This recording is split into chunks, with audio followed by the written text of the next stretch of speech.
Good morning, Theater 101 students. Good to see you today. Hope you're all feeling well. I am. Thank you very much. So today we're going to be talking about Aristotle's 6 elements of drama. Hey, by the way, thank you so much to everyone who came out for Defying Gravity. It was a really wonderful evening, and it was wonderful to meet those of you who came. It's really nice to see you face to face. I thought those of you who didn't might enjoy seeing my face for the first time. So, good to meet you. So we are going to be talking about Aristotle's 6 elements of drama today, found in this book, Aristotle's Poetics. I do recommend this translation by Leon Golden. It is very, very good, and whenever you're working with a classical text such as Aristotle or anyone else, it's good to have the commentary as well. Okay, so be sure to take notes. This is going to be simple and easy. So the first element of drama that Aristotle thought was very important is plot. So how the characters accomplish their goals and the things that they are trying to do. That's plot, okay? And he wants to keep it simple. His second element of drama is character. Okay, so who the characters are. Now, Aristotle kind of had a very narrow-minded point of view about what makes a good character. In his mind, it should really just be kings and gods and really, really VIP important people. You know, later on in Western history, we came to realize that stories about servants and women are actually very interesting, and peasants and so forth.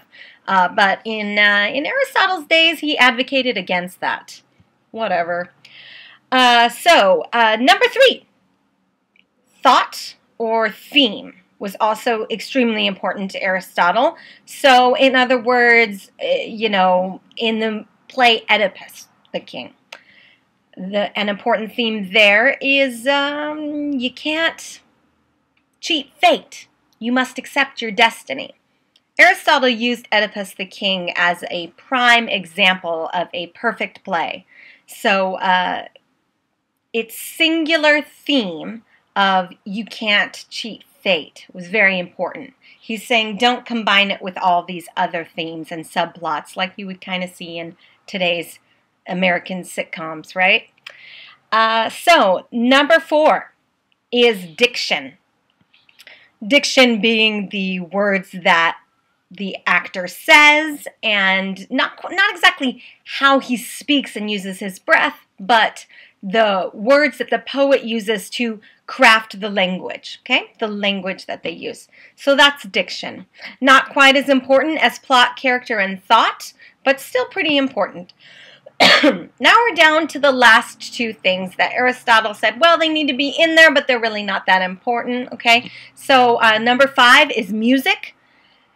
Music was a very essential part of the Greek theater, and we don't know what their music sounded like. They didn't have sheet music. They didn't write it down, so it must have been really interesting. But he thought that was a very important part. We know that the chorus did sing songs as well as speak lines and speeches, so music was important to Aristotle.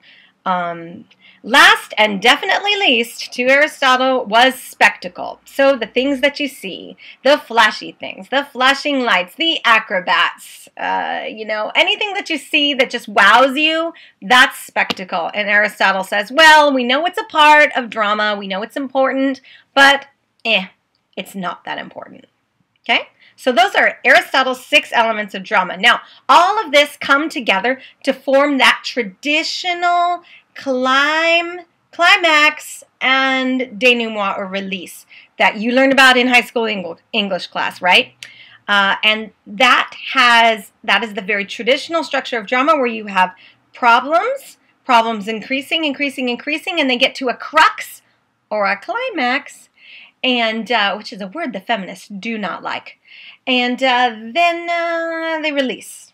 So you already read in your textbook how the feminists think that this is a very male-oriented, male-dominated structure. And indeed, the Greek society was extremely male-dominated, extremely oppressive toward women, and that tradition has carried on until the 19th and 20th centuries, when those sort of models started to break down. And now a lot of people, not just feminist theater people, but a lot of postmodern playwrights are starting to play around with that structure and say, like, hey, maybe we can do something different, which is wonderful innovations in theater. But you got to know the rules before you can break them. So that is Aristotle's 6 elements of drama, and that is the basis of all play structure today. So hope that makes sense. It was good meeting you all. See you on the boards.